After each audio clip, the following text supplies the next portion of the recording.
ঠাকুমার ঝুলি খুলবে, মজার গল্প বলবে, ঠাকুমার ঝুলি খুলবে। Hello, hi, welcome back to my channel. চলো রিভিউ করি।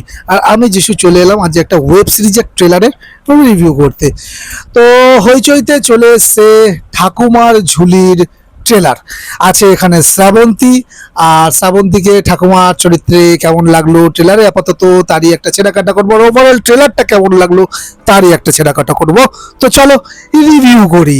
দেখো, এই ট্রেলারে এখনো পর্যন্ত যে দেখা যাচ্ছে শ্রাবন্তী কোনো গ্ল্যামারাস রোলে তো এখানে নেই, বরং তাকে দেখা যাবে গিরিজাবালা সান্যালের নামে একজন ষাটোর্ধ প্রবীণ মহিলার চরিত্রে। মাথায় পাকা চুল, চোখে মোটা ফ্রেমের চশমা, আর পরনে সাদা কালো শাড়ি।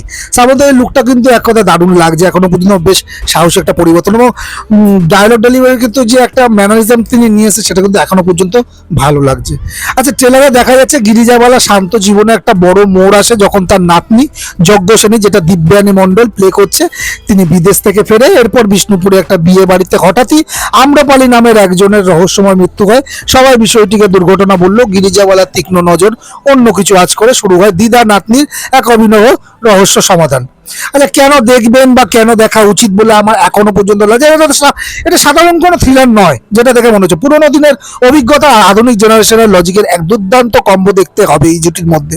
ট্রেলারের ভিজুয়ালগুলো বেশ রহস্যময় মনে হচ্ছে। বিষ্ণুপুরের প্রাচীন মন্দির আর অলিগুলি গল্পের রহস্যের মাত্রা আরও বাড়িয়ে দিচ্ছে। শ্রাবন্তীকে গিরিজাবালা হিসেবে বেশ সাবলীল লাগছে, সাথে রাহুল অরুণোদয় বন্দ্যোপাধ্যায়কেও একটা গুরুত্বপূর্ণ চরিত্রে দেখা যাবে। অয়ন চক্রবর্তীর পরিচালনার লোককথা আর আধুনিক মিষ্টির মিশ্রণটা কিন্তু ভালো লাগছে। তো সিরিজটি আগামী 20 মার্চ 2026 শুধুমাত্র হইচই প্ল্যাটফর্মে দেখা যাবে। তুমি যদি একটু অন্যরকম মিষ্টি ফ্যামিলি ড্রামা পছন্দ করো, তবে শ্রাবন্তীর এই নতুন লুকটা কিন্তু তোমার ওয়াচ লিস্টে অবশ্যই রাখবে। আচ্ছা, সিরিজের মূল চ্যালেঞ্জ কিন্তু হবে এবারে শ্রাবন্তীর বয়স্ক লুকটাকে দর্শকদের কাছে বিশ্বাসযোগ্য করে তোলা এবং নামের সাথে গল্পের সার্থকতাকে বজায় রাখা। তো ট্রেলারটা এখনো পর্যন্ত প্রমিসিং লাগছে, তো দেখা যাক গোটা সিরিজটা কেমন হয়। তো এই ছিল আমার ঠাকুমার ঝুলি ট্রেলারের ওভারঅল রিভিউ। যারা দেখে বলেছে তোমরা কমেন্টের মাধ্যমে জানাতে পারো তোমাদের কেমন লেগেছে, শ্রাবন্তীর লুকটা কেমন লেগেছে। আর এই ভিডিওটা যদি ভালো লাগে একটা লাইক শেয়ার করে দিও তোমার কাছে বন্ধুদের সাথে। চ্যানেলটাকে এখন পর্যন্ত সাবস্ক্রাইব না করে তাহলে প্লিজ চ্যানেলটাকে সাবস্ক্রাইব করো, নোটিফিকেশনটা অন করতে বেল আইকনটা প্রেস করে দাও, যাতে নোটিফিকেশন হয় তুমি সবার আগে আমার রিভিউগুলো দেখতে পাবে।